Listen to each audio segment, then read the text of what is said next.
Hello guys, ayan, may malaking pagsubok po na nangyari sa buhay ko. Bilang isang OFW, masakit sobra. Kahapon may nangyari sa amin o sa akin. As in, grabe, iniyak ko talaga yung nangyari. Oo, kahit pera lang yun, pero mahalaga yun para sa akin kasi isang buwan ko yun na pinagpaguran. Pero, ayun, sakit yung kakapadala mo lang tapos kinuha na sa Pinas tapos biglang nahulog. Hindi na alam kung saan nahulog banda or sinong nakapulot, pero grabe, may tao talagang ganun. Alam naman nang nakapulot na yun na yun yung may-ari na yun kasi may mga ID naman, pero never talagang ibinigay, isinuoli kasi nasilaw na sa pera. Sobrang sakit, iniyak ko na lang talaga buong araw, as in kahapon yung sabog talaga ako kasi iniyak ko na lang talaga kasi syempre pinagpaguran mo yun tapos bigla lang nawala, tapos ibang tao yung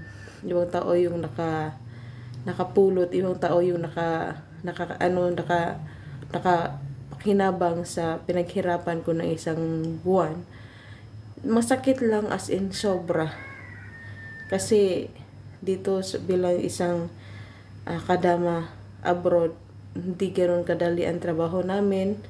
Kaya ipasa Diyos ko na lang ang lahat kung sino man yung nakapulot sa akin, ay sa pera ko na pinagpaguran ko na isang buwan, makarma ka lang. May araw, ngayon masaya ka kasi may pera ka pa, pero darating ang panahon, makakarma ka rin. Masaya ka, as in masaya, pero ako dito yung sobrang sakit, pero ganito na nangyari na, may ganito na yung nangyari, ganyan, kaya ipasa Diyos ko na lang talaga ang lahat. Pero sobrang sakit lang, pero ngayon nakamove on na ako kasi hindi talaga binalik yung pera namin, kaya okay lang. Kaya yun na talaga yung masasabi ko, karma is real, ganun lang talaga. Sobrang sakit sa akin. So, yun lang guys, mai-share ko lang kasi ang hirap talaga.